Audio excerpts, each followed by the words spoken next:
Big night last night with Duke taking on North Carolina early on.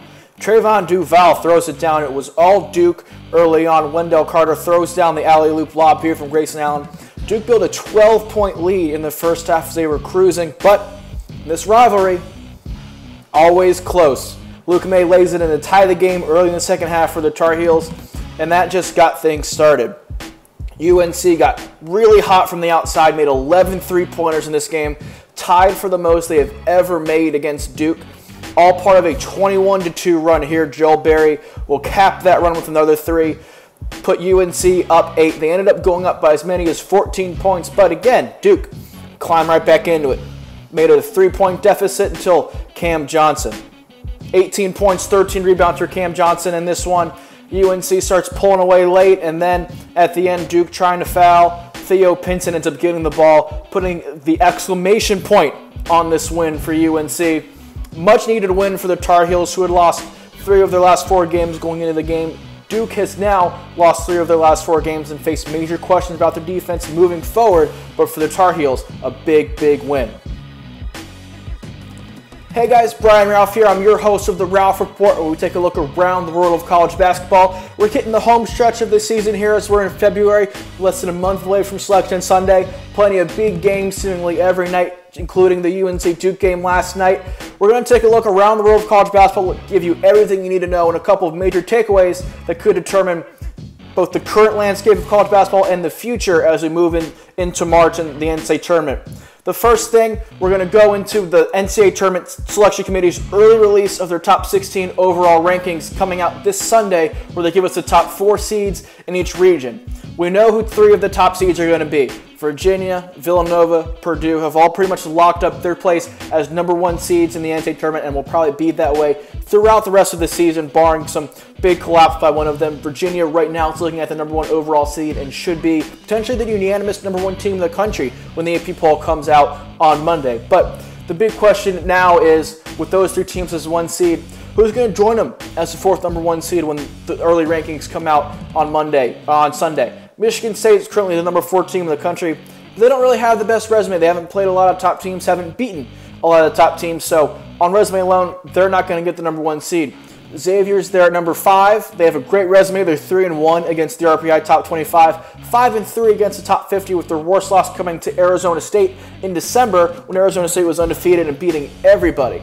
Cincinnati's at #6. They don't really have any elite wins, so I think we can cancel them out in this conversation for a #1 seed. And then Texas Tech, you have to consider. They're sitting at #7. They're 5-3 against the RPI top 50, but their bad loss at Iowa State, who's #94 in the RPI, I think gives it to Xavier, who will get the 4th #1 seed on Sunday. Yes, it'll be weird having 2 teams from the Big East on that top line, but right now the Musketeers are the most deserving team of that that 4th #1 seed.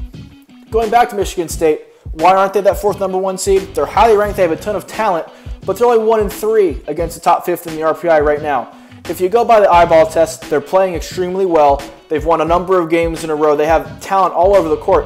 By the eye test, you could make the argument that they're the 4th #1 seed, but on resume alone, it doesn't warrant that. So I think what the committee does with Michigan State here this weekend will give us a lot of insight into how the rest of the bracket will shape out and how they may value some bubble teams over others and what to look at in terms of seeding. Michigan State can help themselves a lot with the win over Purdue on Saturday. If they're going to be a #1 seed in the NCAA tournament, they're going to need to have that win, have another sort of marquee win under their resume other than their win over North Carolina in the PK80 way back in November. They need to prove they have another win, they're capable of beating another marquee team now, which the only chance to have for the rest of the season until the Big Ten tournament is Saturday against Purdue. So win that game, they have an argument. If not, I think we're looking at them as a 2 or 3 seed at best. If they get a 1 seed, they'll certainly be overseeded, but I think my team that is going to be the most overseeded when the selection committee's rankings come out on Sunday is going to be Duke.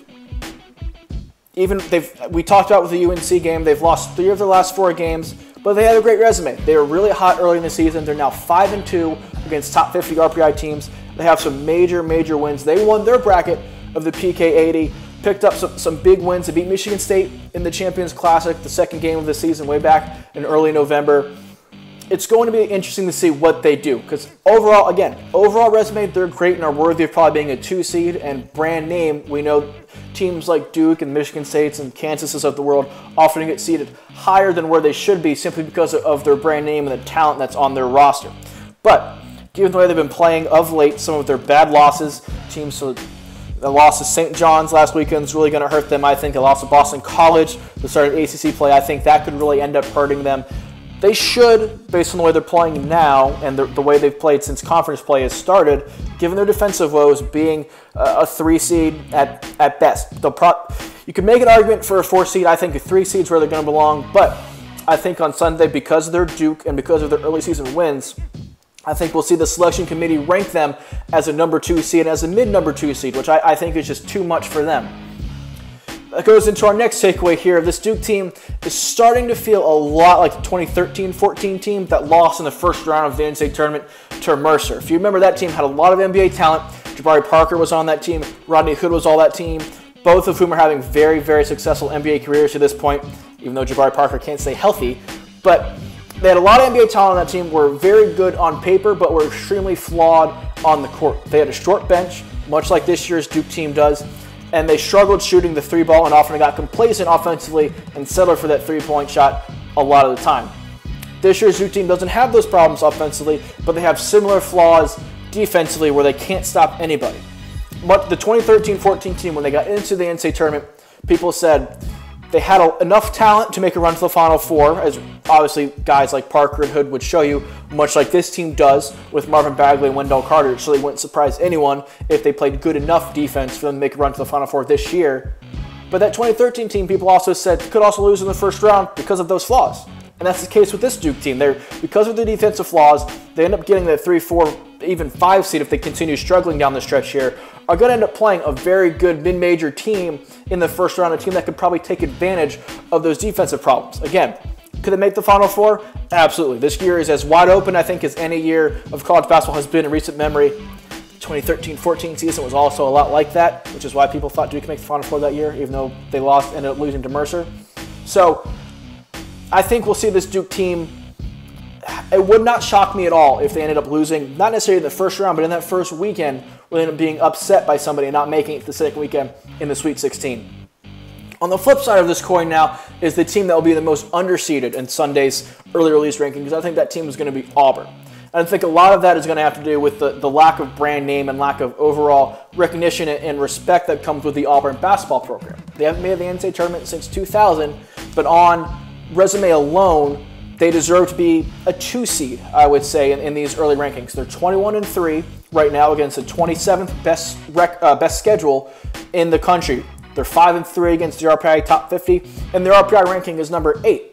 All of that would tell you that they're a number 2 seed coming up in the tournament. But being in the SEC and the SEC not having the top end talent, the elite teams that we've seen from them in years past, Kentucky's not as good as they usually are. Florida's not as good as they usually are. I think that will come back to hurt Auburn. Yes, the SEC is very deep. We'll probably end up getting 8 teams in the SEC tournament or so, maybe 7. There's some teams on the bubble there.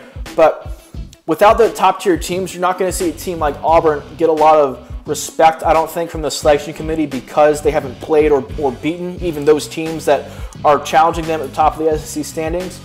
Because of that, I think we'll see them get a mid-tier 3 seed, even a bottom 3 seed when they should be a 2 seed. I think that's going to be one of the major takeaways to see what comes out on Sunday. Hurting them, of course, is Kentucky, and the fact that Kentucky simply isn't very good this year. I think 2 weeks ago when they had their comeback win over West Virginia and a comeback win at home over Vanderbilt, we thought that maybe they had turned a corner and this young team full of freshmen without really any leaders had figured it out, had figured out who they were, how to play, how they were going to win games, establish an identity.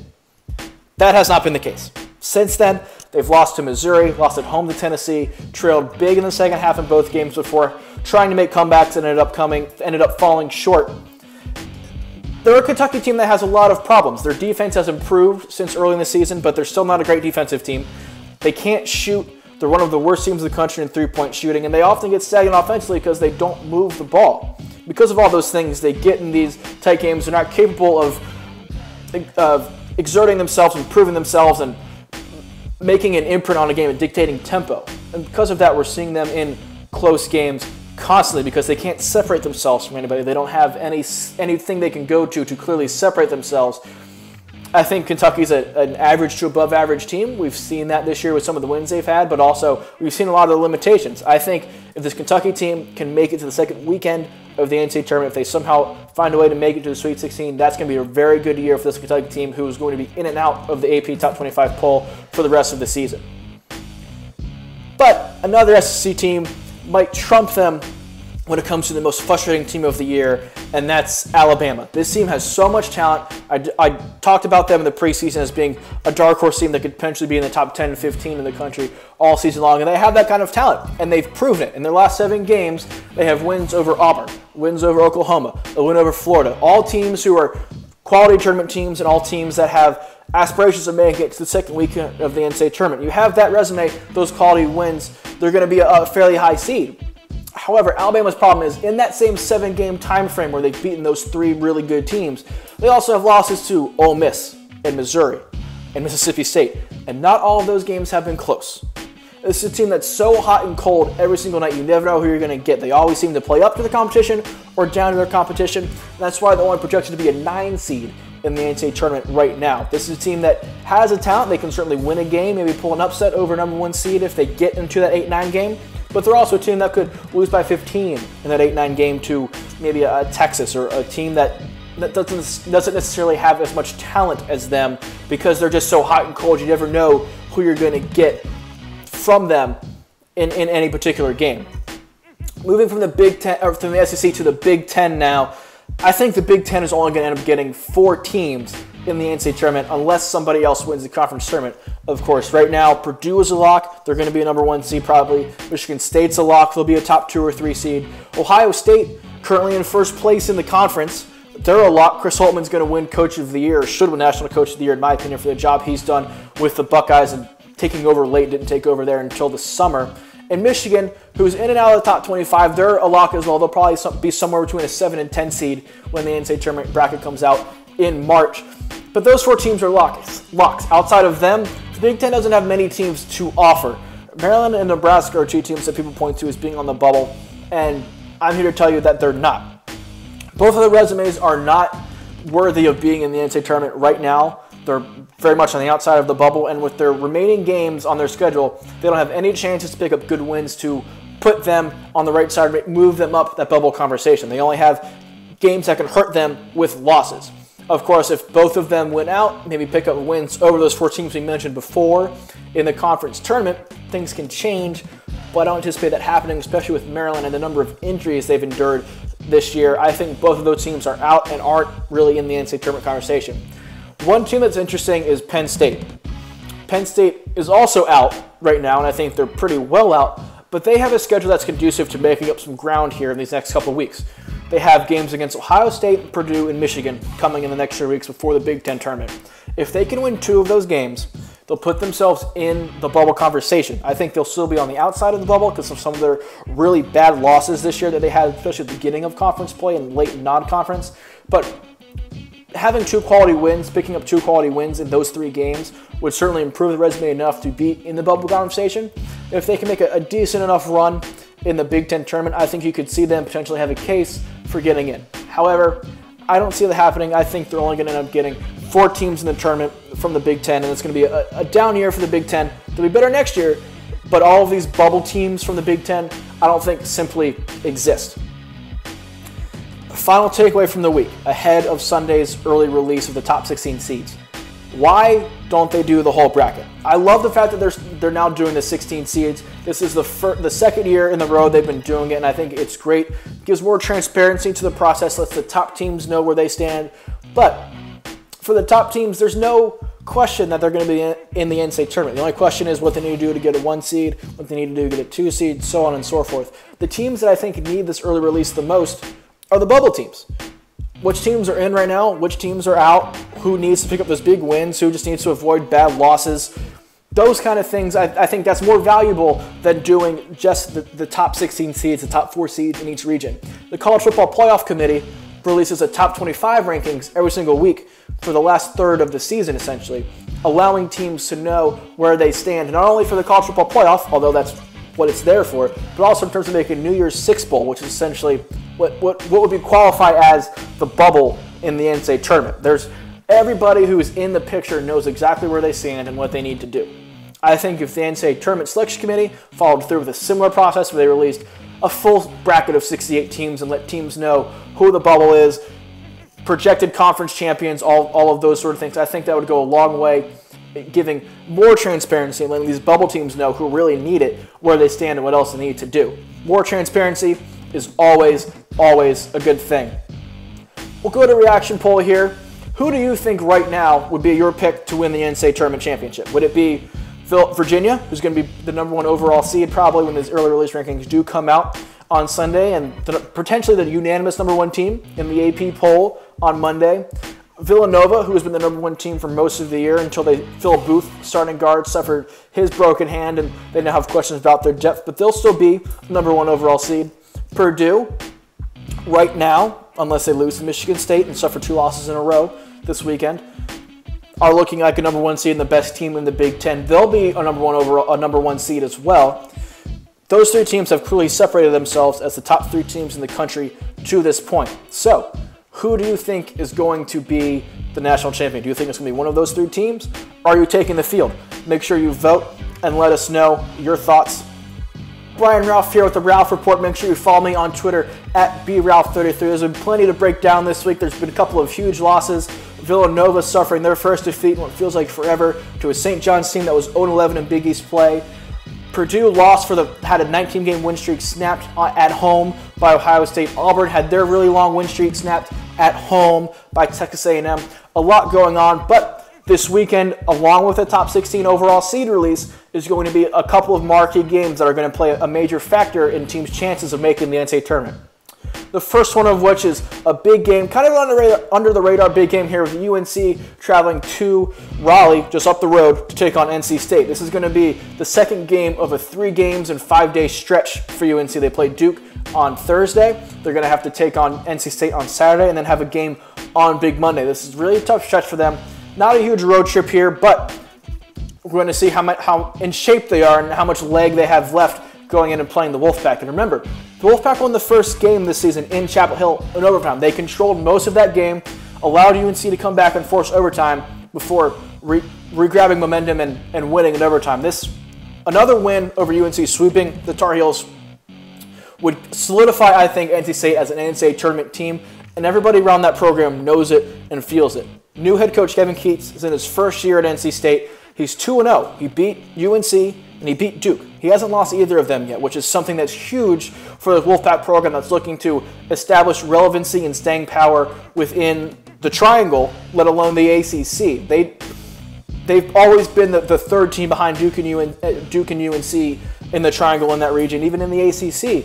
And so if they can get another win here, it establishes them as a bigger player on the national stage, establishes them as an NCAA tournament team, and is going to be, I think, a big upset to watch here this weekend. Now, the big game of the weekend in the Big Ten.